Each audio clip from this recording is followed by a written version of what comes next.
Everyone, welcome back to my YouTube channel. કેમ છો બધા? આઈ હોપ કે બધા મજામાં જશો અને હું પણ એકદમ મજામાં છું ગાઈસ. તો અત્યારે વાગવામાં થયા છે 7:30 અને અમારી ટ્રીપ અત્યારે સ્ટાર્ટ થઈ ગઈ છે. પાછળ તમે જોઈ શકો છો અમારી ટેમ્પો ટ્રાવેલર્સ.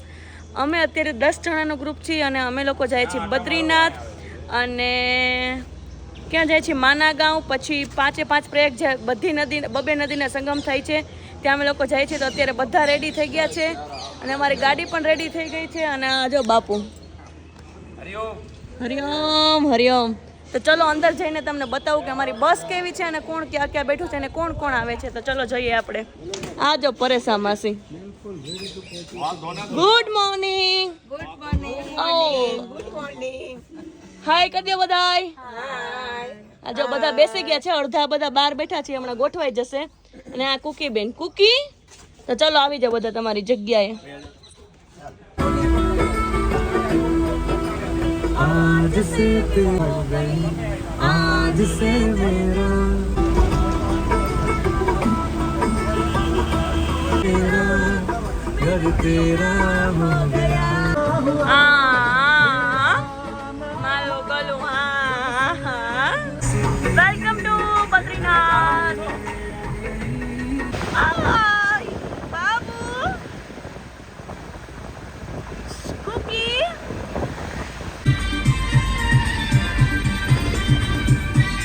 ગાઈસ, અમે લોકો પહોંચી ગયા છીએ દેવપ્રયાગ, જ્યાં બે નદીનો સંગમ થાય છે. આ જે છે અલખનંદા નદી છે અને આ જે છે ભાગીરથી નદી છે.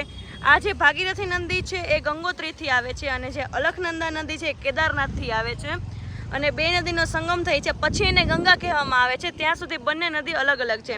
અને જે ભાગીરથી નદી છે તમે જોઈ શકો છો એકદમ ફાસ્ટ વાળી છે અને આ એકદમ શાંત પાણી છે. અને બંને પાણીનો ડિફરન્સ પણ તમે જોઈ શકો છો કે કલર બધા અલગ અલગ છે. તો આ બધા જ અહીંયા દેવપ્રયાગના દર્શન કરવા માટે ઊભા રહી ગયા છે લાઈનમાં. તો જોઈ શકો છો.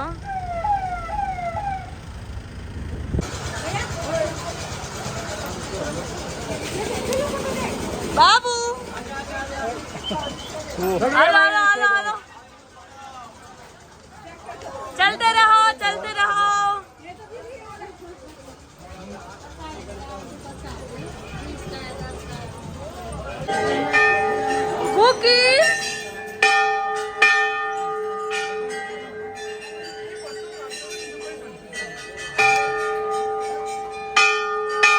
આ છે ધારી દેવી ટેમ્પલ, જે ઉત્તરાખંડમાં આવે છે. અને ઉત્તરાખંડના જે 4 ધામ છે, ગંગોત્રી, યમનોત્રી, કેદાર અને બદ્રી, આ 4 ધામનો ધારી દેવી માતાજી એમની રક્ષા કરે છે. અને મંદિરની વચ્ચોવચ, ગંગાજીની વચ્ચોવચ આ મંદિર છે. સરકારે એક વખત એમને હટાવીને એક સાઈડ રાખ્યા હતા માતાજીને, પણ માતાજીનો પરચો એટલો છે પાછા એને એ સ્થાને બિરાજમાન થઈ ગયા. અને અહીંયા શું કહેવાય કે તમે જે વિશ માગો ને એ અહીંયા તમારી પૂરી થાય છે ધારી દેવી માતાજીને ત્યાં. અને તમારી વિશ પૂરી થઈને એટલે અહીંયા એવી માનતા છે, ઘંટી, જે ઘંટડી હોય ને ઘંટી, ઓર જે બેલ મારી એ ઘંટી, અને ચૂંદડી ચડાવો ને એટલે તમારી માનતા પછી તમારે ચડાવવાનું. અને તમે જે વિશ માગો છો ને પૂરી થાય છે. બહુ જ એની શ્રદ્ધા છે. અને તમે 4 ધામ કરો અને પછી આ ધામના દર્શન કરવા અવશ્ય છે. અને આને પંચધામ પણ કહેવામાં આવે છે. તમે ખાલી એક વખત વ્યૂ જોઈ શકો છો કે કઈ રીતના વ્યૂ છે. 4 બાજુ મસ્ત મજાની નદી, પહાડ અને વચમાં માતાજીનું મંદિર છે. જુઓ, લુક એટ ધીસ. જય મા Dhari Devi. Hello everyone, welcome back to my YouTube channel. કેમ છો બધા? આઈ હોપ કે બધા મજામાં જશો અને હું પણ એકદમ મજામાં છું ગાઈસ. તો અમે લોકો પહોંચી ગયા છીએ બદ્રીનાથ અને અત્યારે અમે નાસ્તો કરવા ઉભા રહ્યા છીએ. નાસ્તામાં છે રબડી, ગરમા ગરમ ચાય, મેગી. હા તો રબડી જ કહેવાય ને, શું કહેવાય? કઢાઈ દૂધ. હાલો હશે, હાલો કઢાઈ દૂધ. અહીંયા આપણે ગુજરાતી મળી ગયા છે પાછા બદ્રીનાથમાં. તો ચલો હવે આપણે દર્શન કરીએ ને જોઈએ કેવું ટ્રાફિક. તમે લોકો દર્શન કરીને આવ્યા?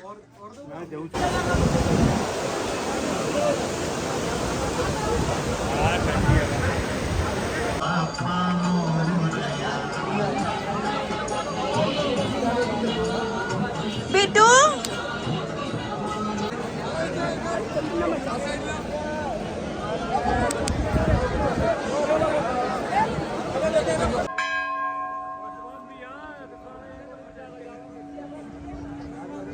આપણે લોકો આવી ગયા છીએ માનાગાંવ, જે આપણા ભારતનું પહેલું વહેલું સિટી છે, એટલે સ્ટાર્ટિંગનું પહેલું સિટી આપણે આવીને એટલે પહેલું આ છે માનાગાંવ પૂરું થાય એટલે ડાયરેક્ટ ચાઇનાની બોર્ડર આવી જાય છે. તો ચાલો આપણે જઈએ માનાગાંવની વિઝિટ કરવા. વોટરફોલ દેખાય છે એ સરસ્વતી નદીનો વોટરફોલ છે. જે સરસ્વતી નદીનું છે ને પ્રારંભ અહીંયા જ થયો છે ને લુપ્ત પણ અહીંયા જ થઈ છે. અને આ આગળ જઈને ગંગામાં સમાઈ જાય છે. જો તમે જોઈ શકો છો પાણી કેટલું સારા પથ્થરોમાંથી આવે છે. માનાગાંવમાંથી સરસ્વતી નદીનો પ્રારંભ થયો છે ને લુપ્ત પણ અહીંયા જ થઈ છે. તમે જોઈ શકો છો કેટલું પાણી છે. પાંડવ તમે સામે જોઈ રહ્યા છો જે માનાગાંવમાં સ્થિત છે. એનો ઇતિહાસ છે ને આ ભાઈ આપણને જણાવશે. પરફેક્ટ. ચલો. મહાભારતના યુદ્ધ પછી એમને બધા ભાઈઓના જે એના હાથે મૃત્યુ પામ્યા હતા એટલે એને પાપ લાગ્યું.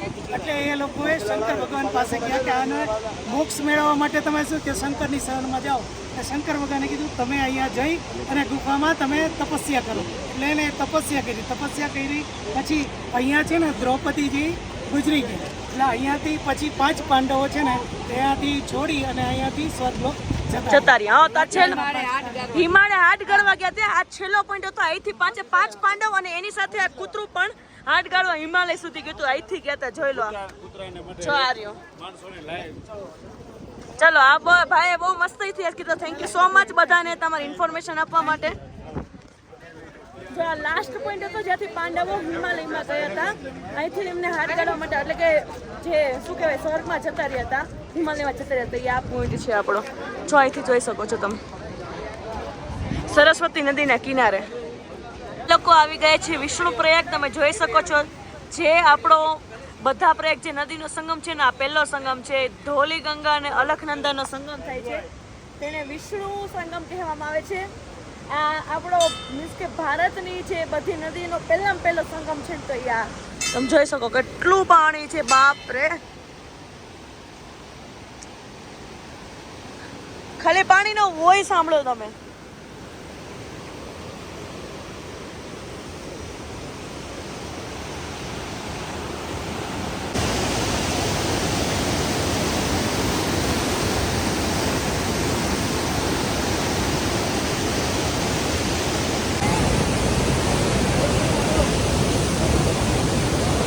આપણો પહેલામાં પહેલો નદીનો સંગમ છે. ગંગા અને અલકનંદાનો બે સંગમ થાય છે. અહીંયાથી ગંગા આવે છે અને આ જે છે અલકનંદા છે. અને આ જે છે ને પહેલામાં પહેલો સંગમ છે આપણા ઇન્ડિયાનો. જોઈ શકો છો તમે કેટલું ફોર્સ છે કે આમાં ગમે એવો તરવું હોય ને તો આમાં ના બચી શકે.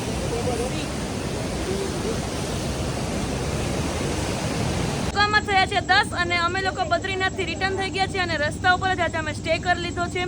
તો અત્યારે અમે જમી લીધું છે મસ્ત મજાનું. અને આપણી હોટલ પણ અહીંયા જ છે. હોટલમાં સ્ટે પણ કરી લીધો છે.